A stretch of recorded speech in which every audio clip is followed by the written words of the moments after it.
Hi, Lou. Hi, James. I am also James from MovieWeb. It is a pleasure to talk to you guys today about Get Fast. Such a fun movie to watch. Congratulations to you both. It was really, really good. Oh, I, thank you. the lion's share of congratulations goes to that young man. I mean, I was along for the ride. I mean, from the moment I read the script, it just jumped off the page, and everything action wise, fun wise, thrill wise that the script promised, James delivered. So just happy to be here. There we go. All right, James. So I guess I gotta ask then. Did you know in 2022 when Bulletproof came out that the thief would kind of continue on? Did you know at that point that he'd get another movie, or I guess when did the seeds for Get Fast start being planted in your head? Yeah, not at all. I mean, when we went into production on Bulletproof, that was my directorial debut. So I had no idea. And it really wasn't until we got into the cutting room and I started seeing how that film was coming together that I was like, oh, it's got some meat on the bones. I should start developing a sequel. So in January of 2022, we started developing the script, knowing the film was going to come out in August 2022, and then we were going to shoot in 2023.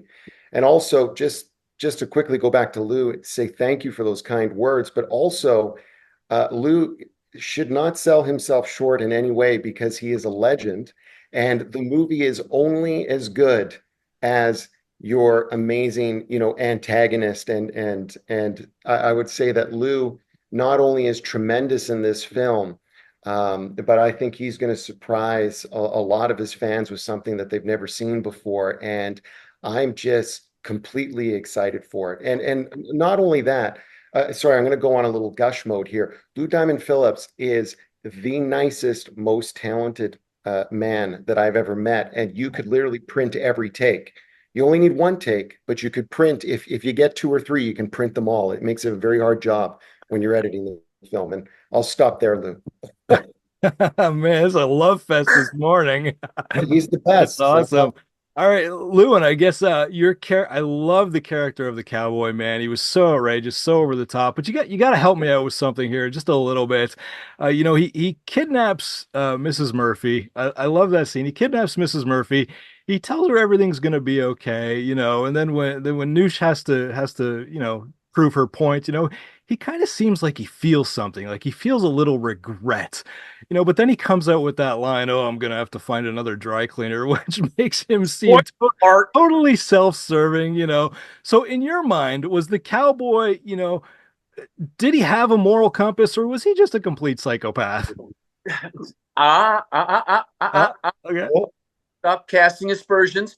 Uh, I mean, it literally is, in James's script where the cowboy, he's got a code. He doesn't off anybody who doesn't deserve it or didn't, ask for it. It's like, got to stop people from doing what they shouldn't be doing, and he's pretty hardcore about that. But I think you do see a kind of a moral code, and that's part and parcel of I mean, other than say the Terminator, not many bad guys are well served by not having more than one dimension, and so the cowboy has to feel like a real person, not only as a threat, but so you don't know what's going to happen. And I think the way that the cowboy is constructed, both in James's blueprint and what I brought to it was any possible scenario could happen with this guy, and that drags you along in your narrative so that you're just like all right, we got to get away from Jaws or we got to get away from the Terminator, and that's the story. In this, there could have been any number of twists. Yeah, I like to me the best bad guys are always the ones that think they're the good guys. 100%. That's the mindset. Yeah. You're the hero in your own story. Yeah. And James, the scenes between the thief and Tom were absolutely fantastic. They brought a lot of humor, but I also think they brought a lot of heart to the movie as well. So I guess how did you find Suleiman and how was it to work? I mean, was it hard to keep a straight face during during moments on this?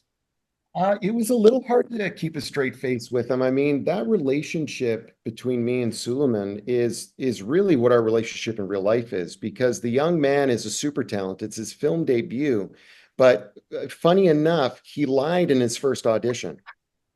So he kind of set the course for our relationship in such a delicious way because, he said that he would live in Vancouver where we were filming. And when I cast him on the spot, because his audition was so amazing, maybe I'll release it one day, but it's so good. And when I asked for him to come join me for coffee, he went pale because he knew that he was in Winnipeg, Manitoba and could not join me. And that, as soon as he did that, and I got to understand, because he's a young man, I think he's like 21, what kind of kid he is. I'm a young man too. It really set the tone. And so I, had a lot of fun being a little belligerent with him on purpose, but he really was a good sport about it. And we chat quite often still. That's awesome. That's great. Is there going to be do you have seeds now for a third film, or is there going to be a follow-up? Absolutely, there's seeds for it. Yeah. As I've been saying, it all depends on how Get Fast is received, and I'm hoping and feeling that it's going to be received very well. There's definitely seeds for many of the characters to return, and I will Yep. leave it at that. Just leave it at Leave it that. at that. Leave it at that, I'll Lou. leave I it at can't that. say That's anything, awesome. my friend. All right. Lou, I mean, you've done it all in your career, pretty much, over 3 decades, still going strong. At this point, I guess what keeps you going? What makes you say yes to a movie like Get Fast? When you're presented with a script, what are you looking for before you say yes to a role like the Cowboy? I think Get Fast is really emblematic of what I'm looking for these days in the respect and this is a broad spectrum. Mhm. It doesn't always have to be action thriller. Uh, I got to like the script. You know, I've got to be able to see myself in the character. I know that when I start, doing the lines, even as I'm reading it, that's like, okay, that one fits. I don't have to, I automatically have a take on it. You know what I mean? Right. To be quite honest, whether or not the filmmakers are being realistic, I get offered, a lot of action films where I go, what's the budget? And how long's the schedule? And they want to do what?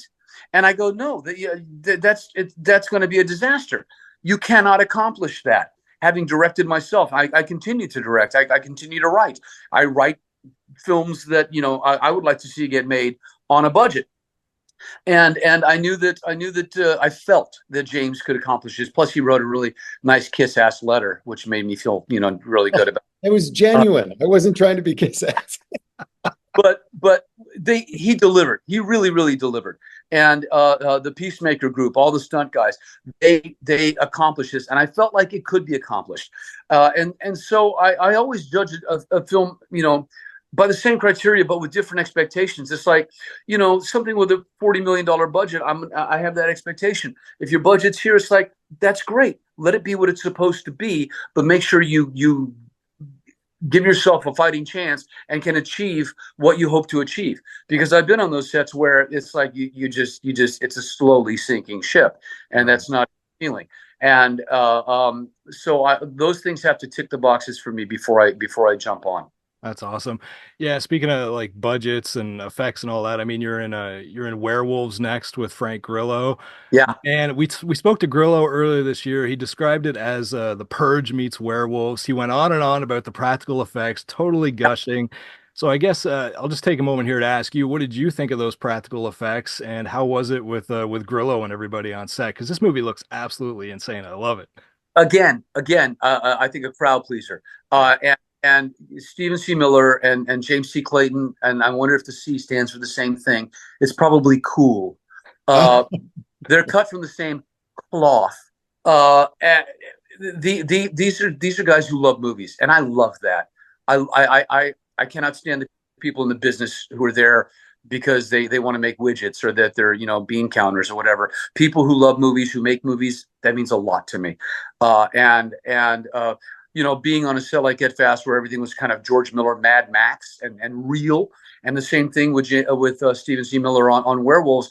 The practical effects are unbelievable. Those are stunt guys sweating their nuts off in Puerto Rico making that movie, and it's embellished a little with CGI. But once again, Stephen C. Miller, a guy with a plan, who goes in, who executes it, knows what he wants, and makes it happen. And it's a joy. It's a joy to work with directors like that. That's awesome. And James, bringing it back to Get Fast, I mean, speaking of making things happen, I mean, you wore a lot of hats in this one as you did in Bulletproof, writer, director, producer, star. So I mean, how is it to balance all that, especially when you're in front of the camera trying to direct, what's going on behind the camera? How do you balance all that together? Well, it's all in the preparation and the homework, 100%. So, well before going to camera, all the shots are mapped out. The entire team knows the entire plan of all of the shots. But even further than that, it's the edit. So I knew exactly how I was going to cut everything and everything was going to transition to the point where this was the easiest film I ever edited because we got to the editing room. I mean, aside from choosing performance takes, the actual slotting of things was effortless. I mean, I think we had our producer cut done. No joke. It was within 3 months. Oh, Like wow. no joke. And it's because of how prepared we were. And because of that, it allows me to relax in front of the camera, but also be able to improvise when things come up behind the camera as well. And, I can't sell my team short in any way either. Like Peacemaker, my producing partner, Ryan Ennis, who's the owner of Peacemaker. My producing partners, Mark Peedy and Zach Steele and Johnny Broy and, Chris Wiseman. The list goes on and on. Michelle Yardley and the phenomenal actors, the phenomenal cast I had, they allowed me to be able to be at ease as much as you can when you're on a tight schedule like we were. Because as much as this film is nonstop, the shooting was nonstop. That's amazing. Yeah, filmmaking is at its best when it's truly a collaborative effort. So, the final product was well worth it. It was fantastic. I know my time is coming up here, so I just want to say congratulations to you both. Get Fast, November 15th from Well Go USA. People talk about A24, they talk about Neon. People should not sleep on Well Go USA because they've been putting out some bangers this year. The Last Stop in Yuma County is one of my favorite movies of the year. Sting, that horror movie they did was really good. So, congratulations on finding a great distributing partner there. Thank you so much. No, we're very fortunate. All right. And thank you both for your time today. Lou, James, congratulations. But Thank you so, so much, guys. You let me bet. put this in really quick. Nope. Boom. November 19th, that comes out. I wrote this. It's a collaboration with my wife, Yvonne. It's the Tinderbox Underground Movement, which is a sequel to the Look at Tinderbox that. Soldier of Indira. Sci fantasy, both available on Amazon and BarnesandNoble.com. I love it, guys. Thank you so much, man.